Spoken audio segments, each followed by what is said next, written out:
À l'heure où un plan de renforcement de la population est à l'étude, aucun champ de grand tétras dans nos forêts. Il y a encore quelques années, 3 ans, 4 ans, on pouvait encore trouver des tétras dans la forêt du Fossard, dans la forêt de Remiremont. Et certains d'entre eux, il y a un peu plus longtemps encore, venaient hiverner dans la forêt de Certigny. On en voyait des traces, les crottiers. Et puis maintenant, c'est fini, quoi, on n'en trouve plus. Il y a 50 ans, on comptait 500 individus sur le massif, une population génétiquement viable. Là, actuellement, le constat, c'est dramatique.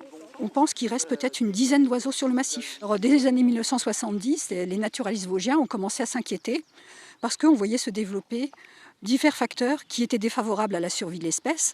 Il y avait une augmentation de la sylviculture, il y avait une augmentation aussi de la fréquentation, particulièrement en hiver, donc à une période où c'est très néfaste pour le tétras. Le hors-piste de ski, de raquettes, les tirs de fusil, sans parler des engins motorisés, effraient le coq de bruyère, lui qui se déplace en marchant, dépense beaucoup d'énergie quand il doit s'envoler. Il n'y a rien qui est fait contre cette fréquentation en forêt, anarchique, avec des moteurs, quad, etc.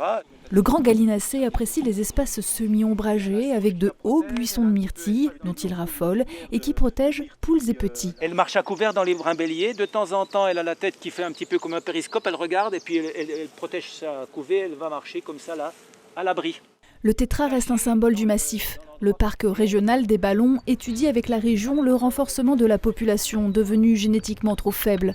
Mais l'association Oiseaux Nature met en garde, quelques individus prélevés en Norvège ne régleront pas le problème. Quant à l'idée de réintroduction de l'espèce par de nombreux volatiles, ce serait une opération coûteuse et vouée à l'échec.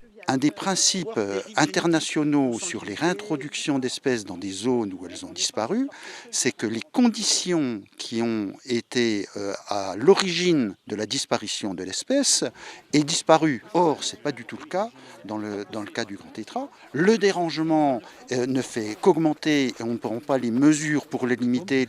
La prédation n'est pas du tout jugulée, notamment avec l'explosion des populations de sangliers qui sont élevées par les chasseurs.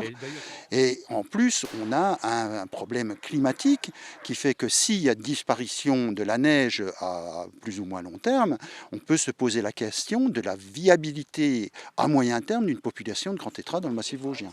Dans les années 70, le massif comptait 60 à 70 000 hectares favorables aux nichés. Il n'en resterait que 9 000, 3 à 4 fois plus serait nécessaire. Il faut laisser faire la nature et laisser faire les choses.